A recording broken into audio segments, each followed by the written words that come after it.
Good morning. Good morning. I'm David Maggard. This is Property Value. Let's talk commercial real estate.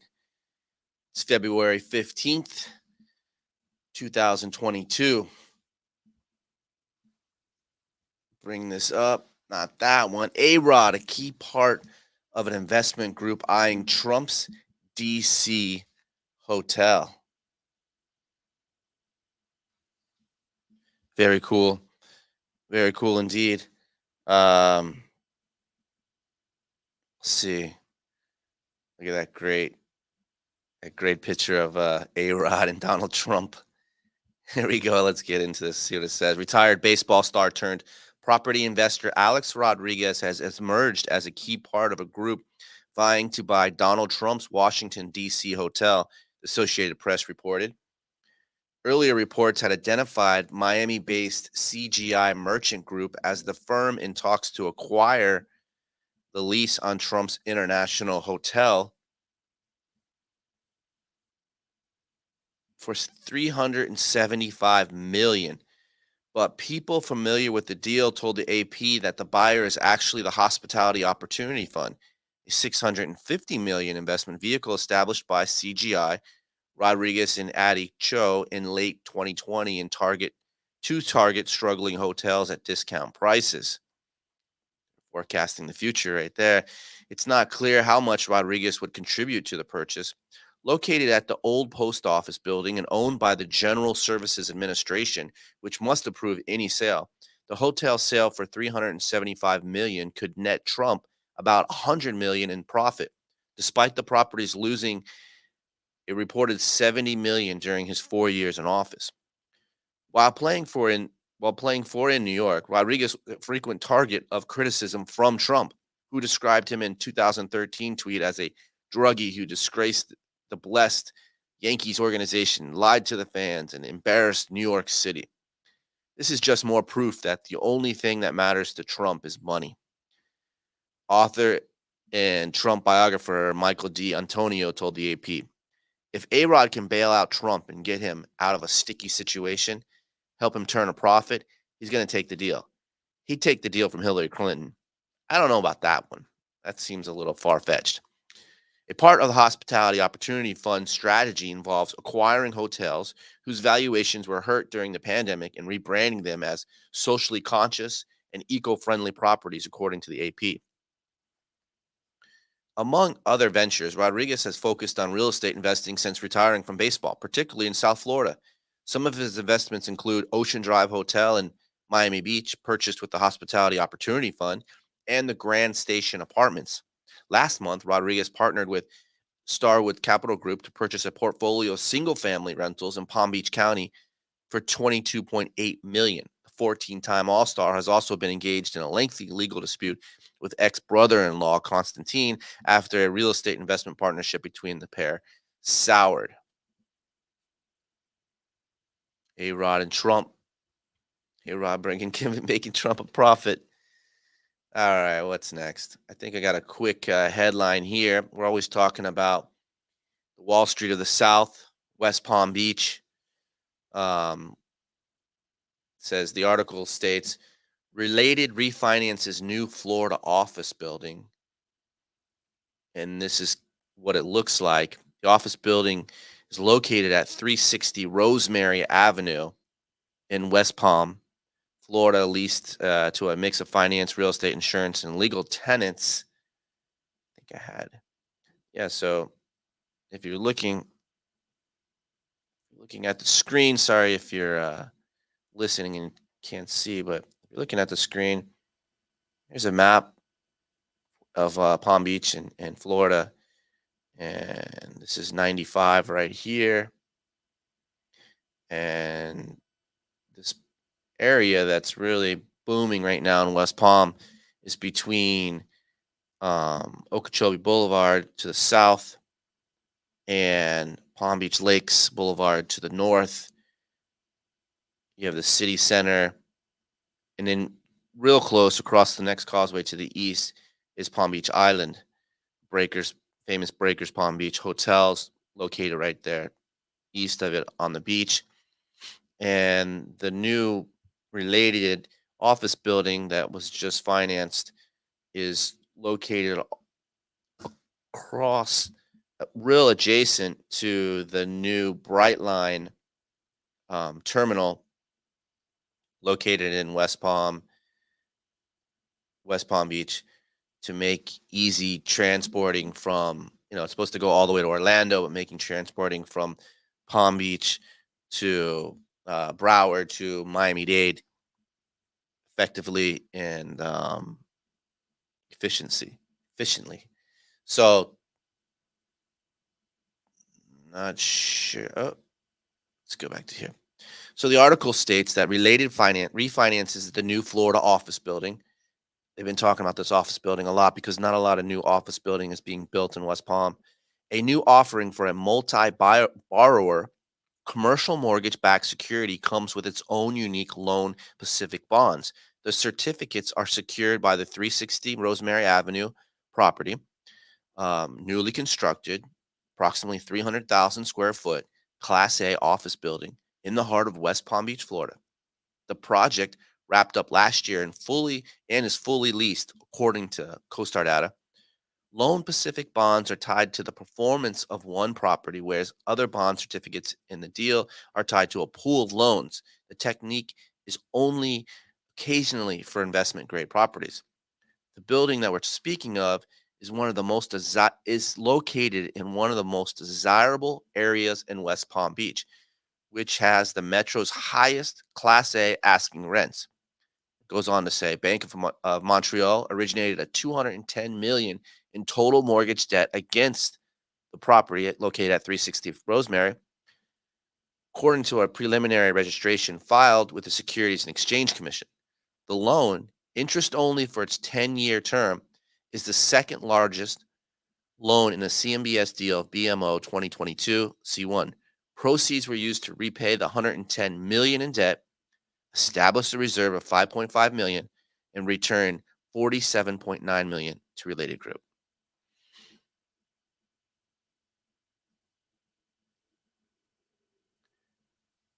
In the design district, we have news of Breitling opens in Miami Design District. This is the famous Breitling luxury watch manufacturer. Breitling has opened an outpost in Miami Design District. The Swiss company finalized a 10-year lease for 1,800 square feet at the mixed-use design 41 building earlier this month, according to brokers representing the landlord, Downtown Realty Advisors.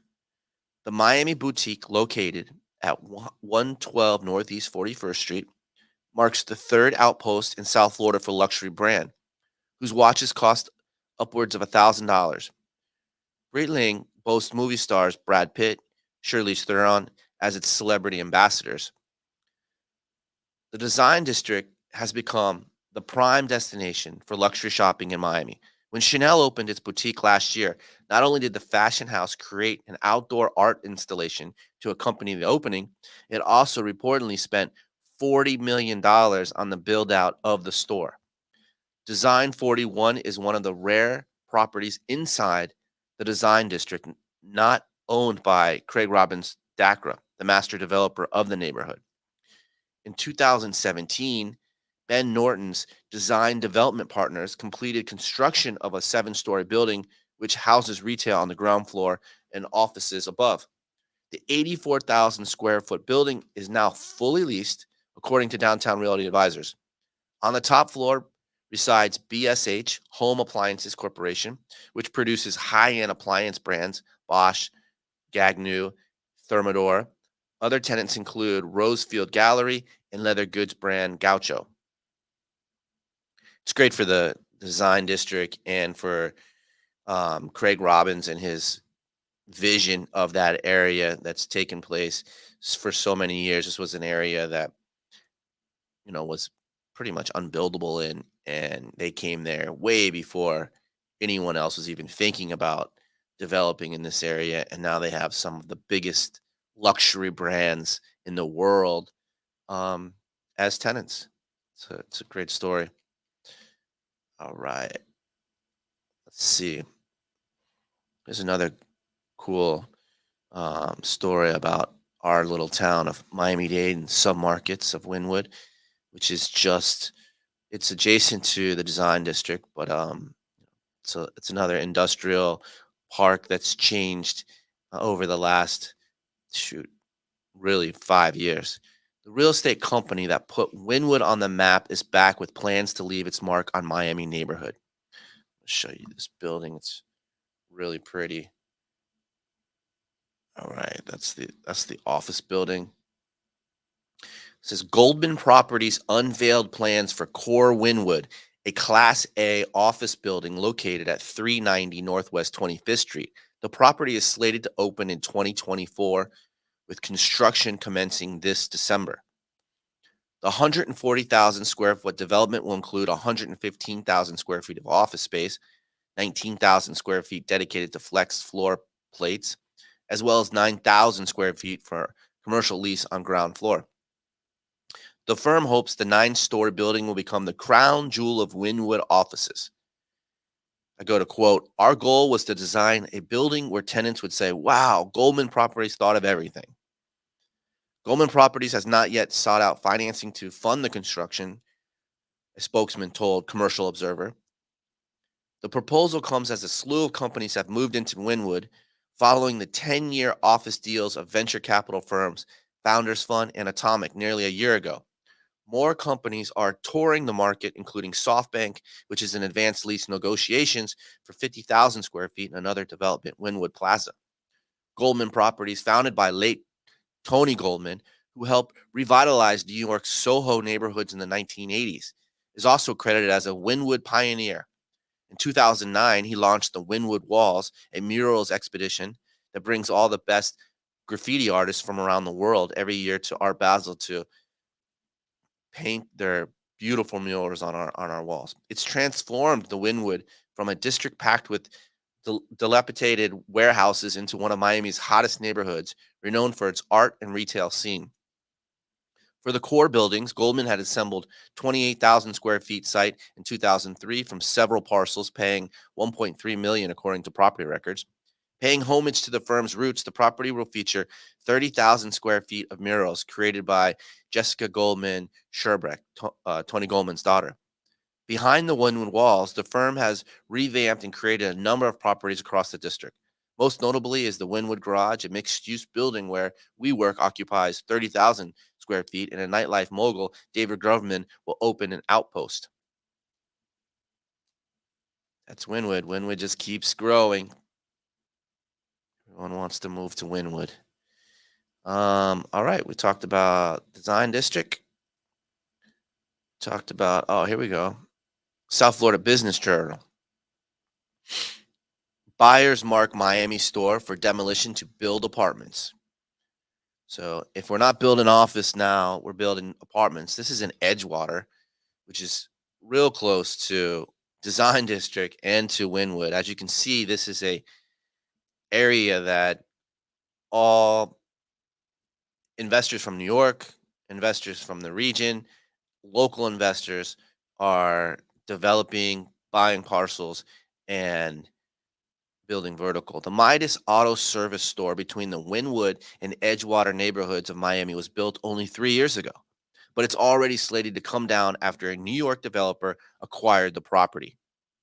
Michael Lichtenstein and Toby Moskowitz, the heads of New York-based Heritage Equities, sees this as the ideal site to build their first apartment project in South Florida. The Herald Norbrick Revagwell Trust sold the 22,000 square foot property with an 8,000 square foot Midas store at 2140 Northeast 2nd Ave for $6.3 million to Heritage Equities. Apex Capital Realty, McGill Pinto, represented the seller in the deal, while Apex Pinto, Jamie Rose, worked with the buyer.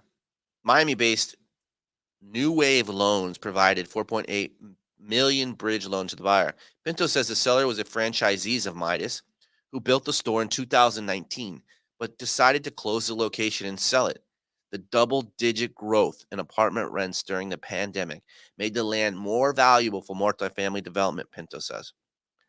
Moshkovich said Wynwood has parallels to the thriving Williamsburg neighborhood in Brooklyn, New York. Heritage Equities built one of the first office buildings in Williamsburg, an industrial area that has become a popular spot for residential, shops, restaurants, and edgy office space. Similar to Wynwood, Wynwood has transitioned from an industrial area to a center for street art, dining, shops, and entertainment. New zoning has permitted large scale development, leading to apartment buildings and office development. We love what's going on in Edgewater and Wynwood with all the local office development, she said. This is an amazing residential pocket close enough to all the action in Wynwood. They're working with a Miami-based architect on designing the building with 120 to 160 apartments and up to 18 stories. It would feature co-working space for tenants. Everybody's featuring co-working space. This is a very trend. Even though we saw Wynwood or WeWork kind of dissipate, take a turn out, but every project has co-working space for tenants. A rooftop amenity deck, a dog spa, and children's playground. The area changed a lot in the last 3 years. It became a major tech hub with dozens of tech companies moving in to that neighborhood, he said. We're doing a multifamily project that will cater to the techies moving into the area. All right. So if it says they hope to start construction in the later summer or early fall this year. There's the picture of the building, or a rendering of the building, I will say.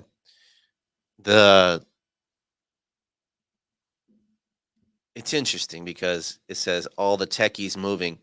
We have coined the phrase, Wall Street of the South for West Palm, with the rents going up and the the vacancy very low in West Palm. And now all we're talking about is the techies moving to the Wynwood, which means Silicon Valley is really moving to Miami. South Florida is exploding. So let me, I think I've got one more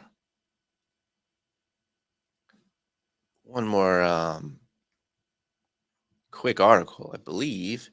Or is that all it? Is that everything I got today? I read the thing about Design District, Goldman Properties in Wynwood's opening the office, Breitling designers moving to the Design District. We've got the Heritage Equities planning their apartment building in Wynwood. We got A-Rod helping out Trump buying the hotel in New York with his group. We got Related Group refinancing with the biggest CMBS loan so far in 2022 for their West Palm Beach office property. I believe that's it. February 15th, 2022. I'm David Maggard. This is Property Value. We bring you commercial news focused on South Florida every morning or every afternoon. Have a great day.